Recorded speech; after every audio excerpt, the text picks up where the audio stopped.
Arguably the most influential third-person shooter of all time, Resident Evil 4 is also one of the most ported games, and for good reason. It's a phenomenal game. It transcends console generations, and nobody is safe from receiving a Resident Evil 4 port. It's genuinely difficult to find a system where you can't play the game. Seriously, comment below a system you cannot play it on from the past 20 years. I'll wait. So today, I'm going to play a version of it built from the ground up for a system more modern than the GameCube.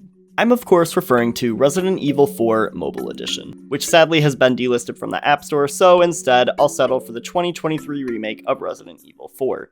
This series has a lot of dedicated players who do all kinds of insane challenge runs, so what are we doing today? Well, I'm attempting to beat the entire game on standard difficulty without opening the attache case. So let's make the rules for this playthrough very clear because no opening attache case has a lot of implications. First, no opening the inventory. I quickly realized that I needed to remap the button from tab on my keyboard to just I so I wouldn't accidentally open it, but of course, skipping cutscenes is mapped to the same button, so it's frustrating trying to skip some of them without opening the inventory. We won't be upgrading storage at all, so we are stuck with the default 7x10 inventory space. Also, no adding any charms to our case or using different case skins, which give us bonuses. Of course, no using the extra typewriter storage, but to use this, you need to open inventory to manage it, so it's also irrelevant. I can buy and sell from the merchant, but only treasures and key items. Technically, it's possible to do this with the rest of your items without accessing the attache case screen, but to make it harder, I'm just not going to do it. I can upgrade guns, which is key because I'm kind of stuck with the first 4 weapons I pick up, since they automatically get equipped, and equipping any new items would require opening the inventory. Also, healing in this game is done by accessing the inventory, so essentially, this is a no healing run. Not a no damage run, as there is a slight distinction I'll get into later, but no healing. The game starts you off with a first aid spray in your inventory, which for me just means I have 2 less spaces to store items because I can't use this without opening my inventory.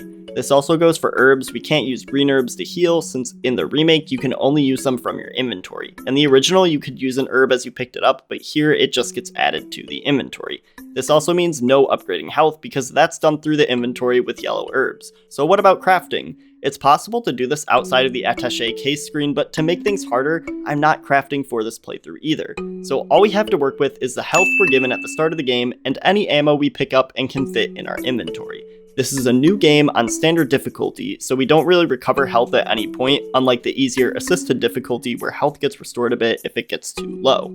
And one more thing to clarify, because I'm not uploading the full gameplay, how do you know I'm not opening the attache case and cutting those clips from the video?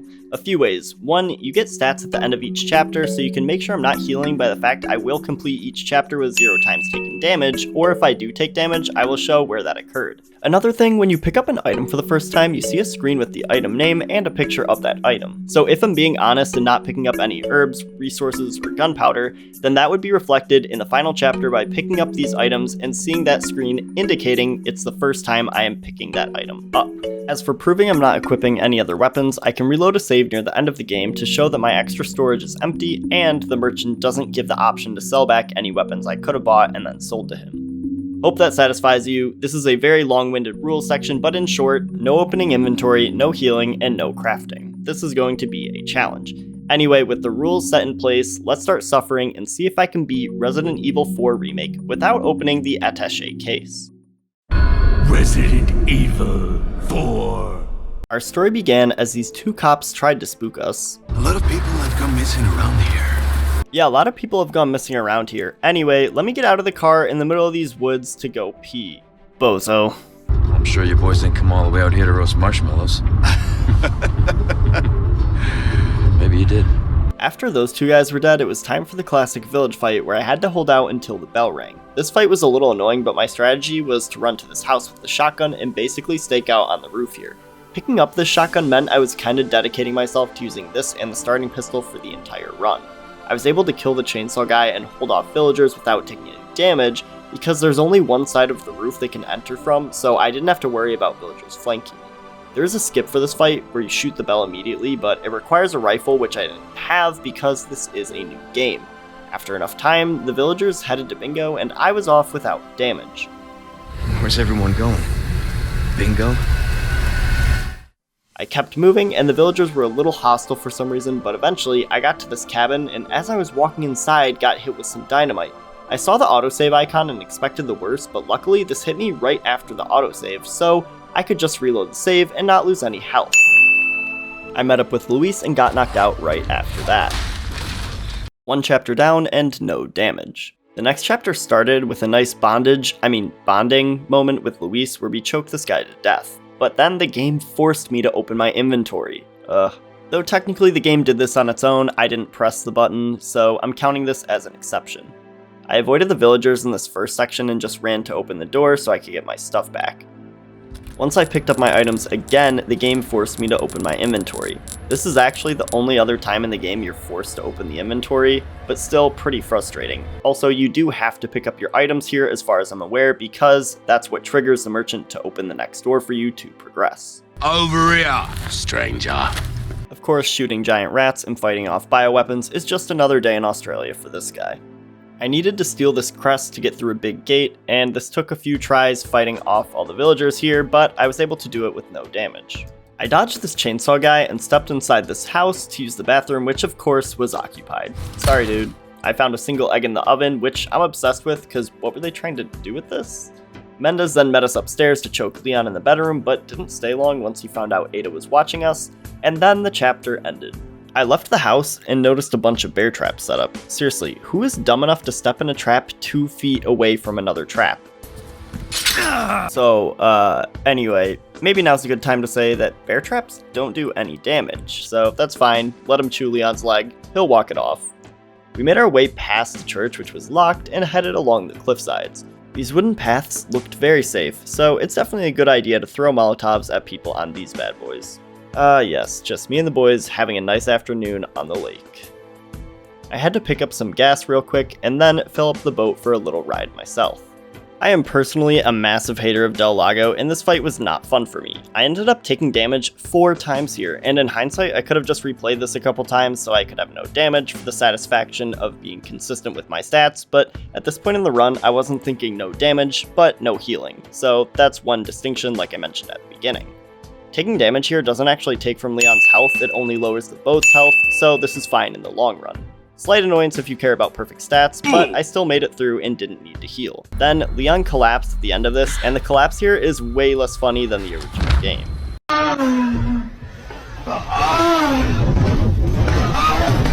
We went on a little sailing adventure around the lake to get a key for the church, and on the way back I had to fight this troll, and boy was it a pain.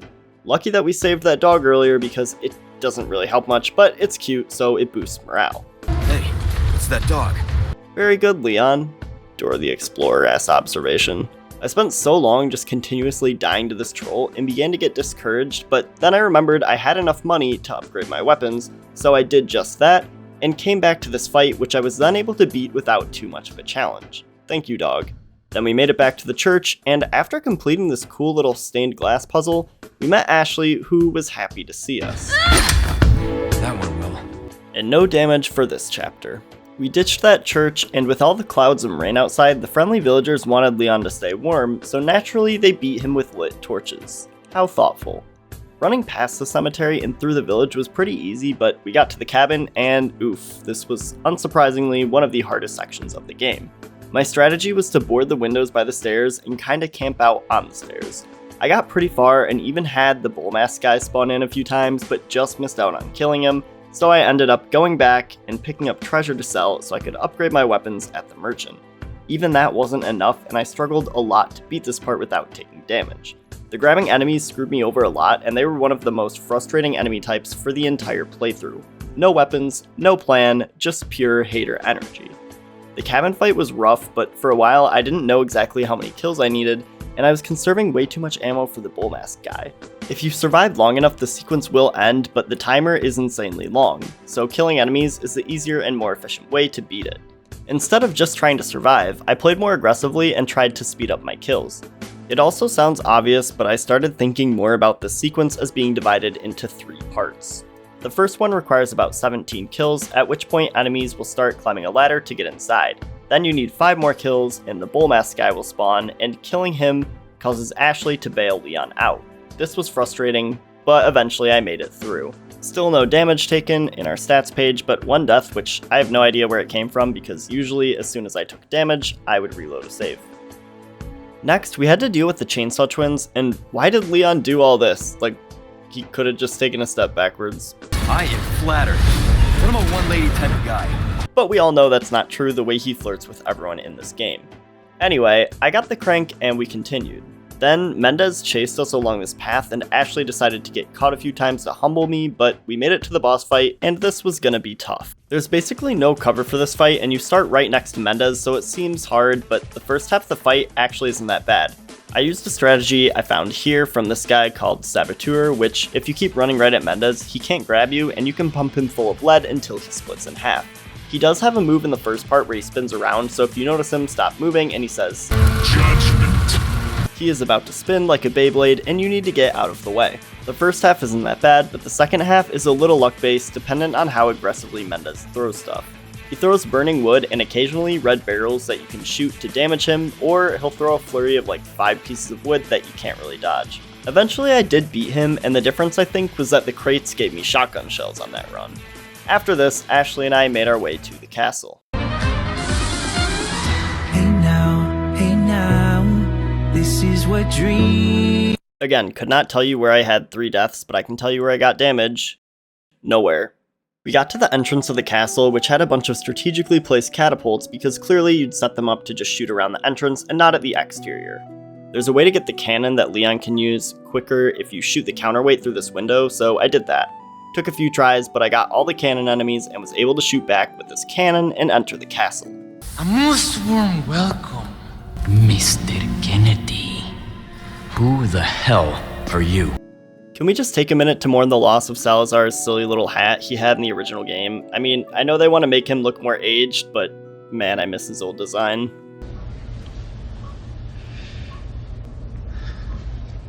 Look how they mess with my boy. I took out Salazar's group, and then we made our way to the basement. Do they keep animals down here or something? Yeah, it's probably just a cat. Meow? I took this guy out, and then we made our way forward.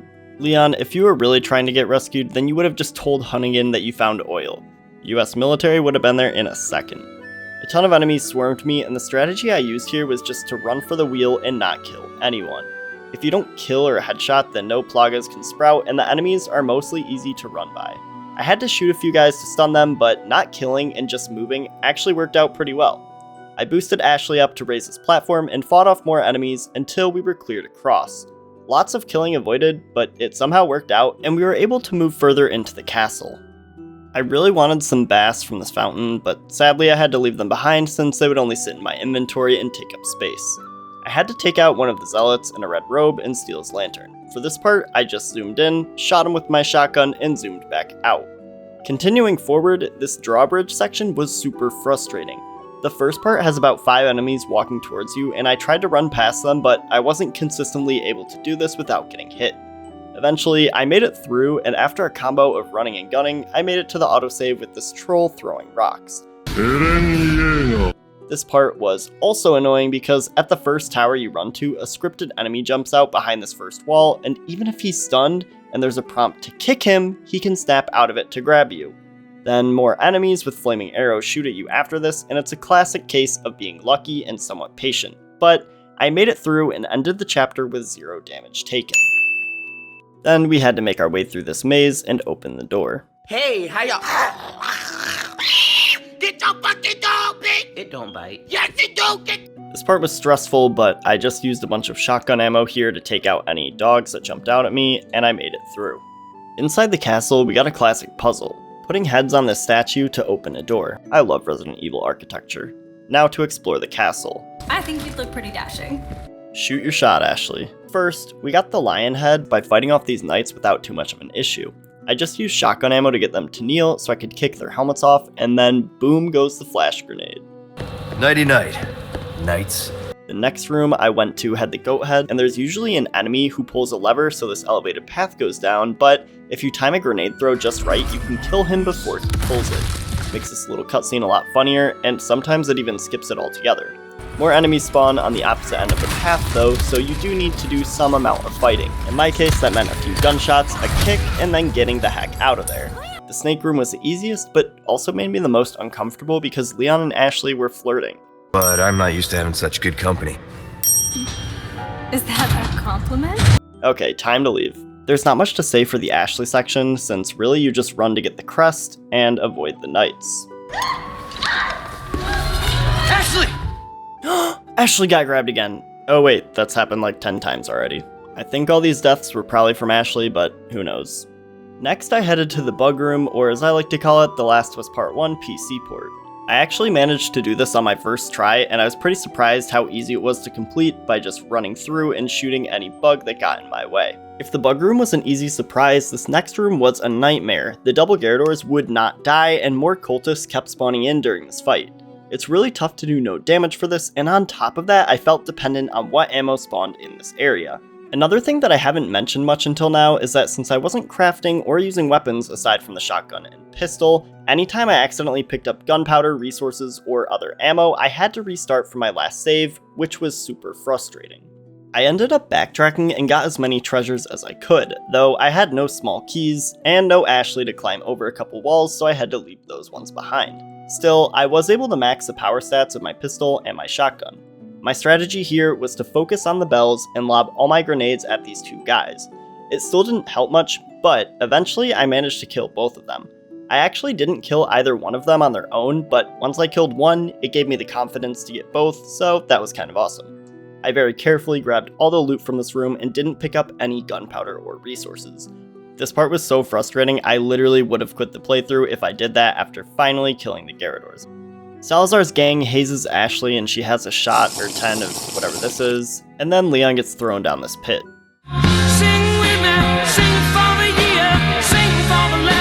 Talk about sticking the landing. Damn, Leon, he's already dead. Then we continued forward into this creepy lab where we waited for the world's slowest elevator and fought Verdugo, aka ran away and prayed it didn't hit us. This was frustrating, but just required some dodging, continuous running, and a lot of luck. I nearly got it by just running around and using the liquid nitrogen showers, but eventually, I found this perfect area where I could run in circles and see Verdugo the whole time, just close enough where it wouldn't go into the vents, but far enough away that I wouldn't get hit. Finally, I got out of the lab and met up with Luis. I'll make it cheap for you. This was probably the hardest chapter up until now, but we made it through, damage-free, but not pain-free. We needed to get through this cave, and to do that, we needed to blast away rock with dynamite, which we didn't have. So I had to borrow some from this other area, and of course there were two chainsaw-wielding enemies, but I didn't even kill them, I mostly just ran past, and then got grabbed by this jerk waiting for me. The next time through, I murked him and got my dynamite. Remember, Leon, cool people don't watch explosions. Okay, well, this troll fight was fine, took a few tries, but just unloaded a clip in the first one's face and then shot its back over the forge. The second one just needed to stall for like 20 seconds until Luis got dynamite in its back, and I shot it right away, sending it straight to hell. Hope you like thrill rides. Next up was the minecart section, and in the remake this is actually not that bad, and it's one of the only points of the game where I don't really care about taking damage, but for the sake of stats, I avoided it, and it was not very hard to do so. Also mildly interesting, but the game gives you an infinite ammo red 9 here, even if you don't have it in your inventory. But sadly, I didn't keep it after this sequence. It's Leon, not Leon. We had to fight off more bugs immediately after the minecart sequence, but this wasn't too bad. Finally, in this chapter, Luis became Luaz when Krauser stabbed him. The knife fight with Krauser took a lot of tries, and the most frustrating part was this move where he swings about 5 times and always does a little bit of damage with this quick time event, if you're not fast enough, which you have to be ungodly fast to pull off. It seemed like he always did this, and I might be doomed to taking a tiny bit of damage here, but luckily, there's a strat I saw in a video from this person that basically lets you cheese the fight by going around the corner so Krauser can't do his normal stabbing. It's not really a glitch since there's nothing game-breaking about it, and it doesn't really make you immune from damage, you still have to complete the fight, but it makes Krauser much less effective, and I had to dodge him a few times because he still tried to flank me, but he was way less stabby, and with Luis's help, I was able to take him out. In the arms of the angel. Aside from the emotional damage of losing Luis, we did make it through the chapter with no other damage. Now, on my way to confront Salazar, I had to climb this tower, which was annoying because I constantly got hit while running past the cultists. A tip for this section is to shoot the dynamite in the back of the statue's head to take out the flamethrower. Shout out to the statue though for respecting Salazar's little hat he used to have. This section is a little unusual in that it gives a checkpoint in the middle of an action sequence, which basically never happens in the game because it always gives checkpoints right before you enter an area with enemies. After dozens of tries, I was finally able to make it to the top and drop a spike ball, which was super satisfying. Nice throw! The elevator part right after this took a few tries, but nothing too awful. Finally, I reached the top of the tower, and the merchant said, Might want to take care of any leftover errands before going this way. "That's great, dude, because I literally cannot backtrack at this point in the game. Go to work, devs." Next up was the Salazar fight, and I anticipated that this would be one of the toughest parts of the game. In my original hardcore playthrough, I just whipped out a rocket launcher and one-shot him, but that's not an option here, and neither is throwing a golden egg, because both would require going into my inventory and equipping them, which is banned in this playthrough. Also, I could have just bought body armor, since technically you can equip that and repair it without opening your inventory, but to make this playthrough even harder, I made it a rule to not use any body armor. Suffice to say, beating this fight without getting hit is tough. I spent hours on this and couldn't get it done, then I came back the next day and somehow beat it on my second try. I think part of it was that I got lucky with critical shots from the handgun, and I mostly camped under this arch, which gave me great cover from Salazar's acid attacks and allowed me to avoid being grabbed or hit when he randomly dropped down. I did run out to grab ammo, which Salazar dropped mid-fight, so I never ran out completely, though I got very low. Overall, he's kind of predictable, but just unpredictable enough that he can usually get a hit in when I'm too slow or not ready for him to come down and strike at me. The key was to survive until I could knock Salazar down using mostly my pistol, at which point I piled on as much damage as possible because after stabbing him, he's pretty slow for a solid 5 seconds or so. This meant I was able to chain knocking him down about 2 or 3 times in a row, and he couldn't even react. I managed to take him down with every last bullet I had, and I was shocked, but I'll take it. Many hours later, and damage? No thanks, bro. I got a ride with Ada to the island and we went to save Ashley. Or I went to save Ashley. The first area appears tough, but there's a glitchless skip for the wharf area we can use to avoid killing most of the guys in this area that I found here. Basically, I stealth killed the first enemy and then ran to the door. Once I was seen, an alarm went off and this masked guy appeared. If you go right up to the turret's line of fire, he'll try to kick you and walk into it, which causes it to shoot him, and it gives you a split second to go behind without taking any gunfire. Neat little glitchless skip for this section that makes my run a lot easier and saves some ammo. I sprinted through the next section of enemies without killing to save ammo because it was so overwhelming. Then I got to the lab with Ashley tied up and needed a keycard. Well, that wasn't that bad.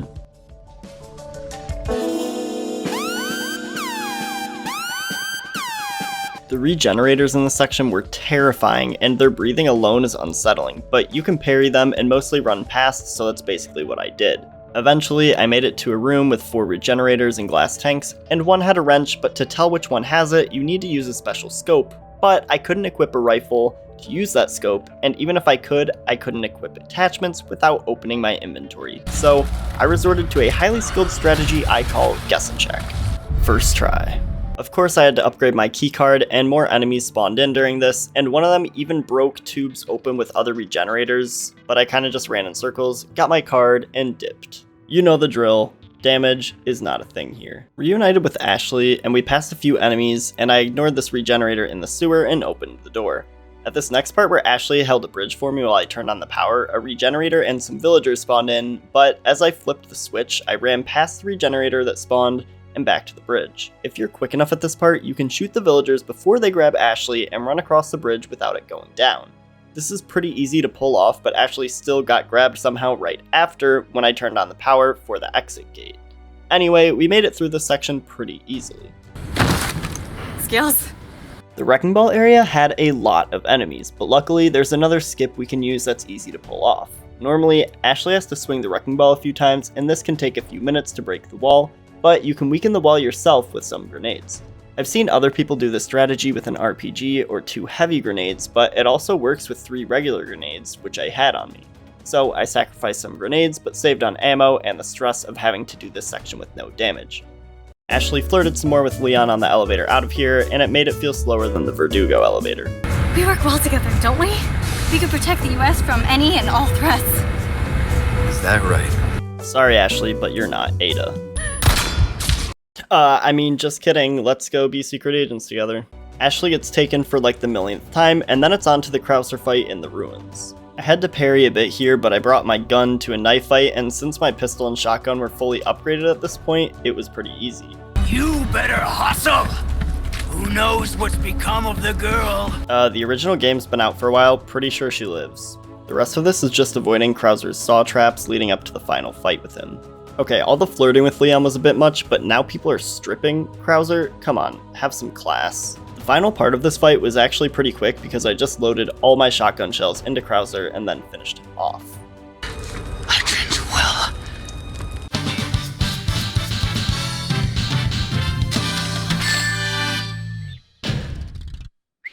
That was cool! Welcome to Chapter 15, aka Hell. This was such an action-heavy chapter, and honestly, it's one of my least favorite parts in the game. It was basically non-stop action, and they threw every enemy type at us. Mike came to save us, but after taking out this first section of enemies, he's basically useless. Next time, just give Ashley a gun and call it a day. He cleared out a couple areas for us, but then they soon pulled out an anti-air gun, and I had to go to this machine gun to take it out. This part took so long, I was losing my mind. I got shot by the machine gun, then I got electrocuted with a cattle prod, then I got shot with a flaming crossbow bolt, then I got hit with an axe, then an RPG. It was non-stop dying for a full 45 minutes just to get this silly little machine gun to take out the anti-air gun. Then Mike kills precisely 3 people and blasts open a gate I could have probably got past on my own and claims he's out of ammo. This honestly made me want to go back to the merchant, buy the RPG, and shoot down that helicopter because what was the point? The next area might have been the worst single section of the game because there were 2 machine guns on opposite ends of this bunker area that shot at me and I had to pull a lever on each side. They're heavily fortified with every enemy type and enemies seemingly spawn infinitely. This should take like 1 minute, but of course it took nearly an hour and I would not recommend trying it.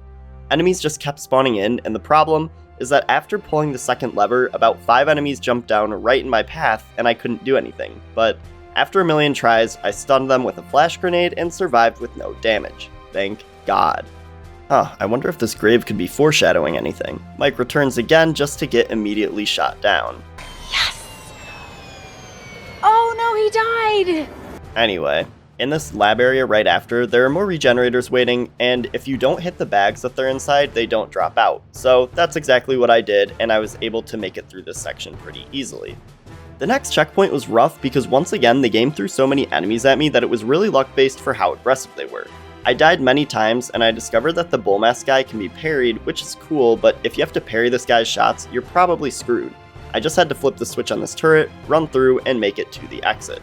Then I went to retrieve Ashley and confront Sadler. I stand with the speedrunning community. This part is awful. Leon, walk faster, dude. Here goes nothing. Leon has no idea what he's doing, but we cure Ashley and Leon and end the chapter.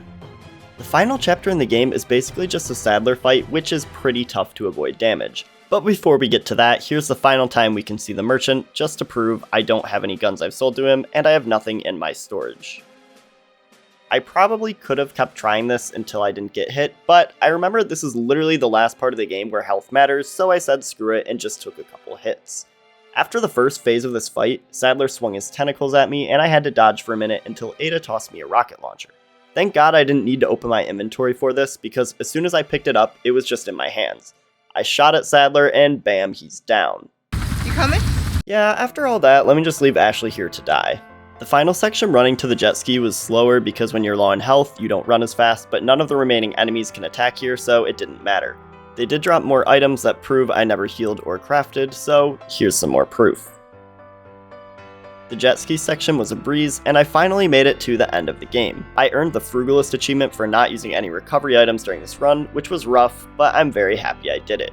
Ashley is safe, Sadler is dead, and I am done with attempting a no healing run on this game because even though it's a great game, I don't think I could handle that again. Overall, I had fun with this playthrough, but it had its ups and downs. I think sticking with the shotgun and pistol was fun, but I definitely wanted to pull out an RPG at a couple points. Maybe unsurprisingly, but since I only really picked up ammo, my inventory never filled up, and the only time I was forced to open my inventory was near the start of the game, but the hardest part about this run was just the lack of healing. I really loved this remake, and it's definitely a game I can see myself doing another challenge for. Let me know what you guys thought of the video, and if you enjoyed it, be sure to obliterate that subscribe button like it's Mike's helicopter. Thanks for watching, I'm Epic Cakes Gaming, and I'll see you guys in the next one.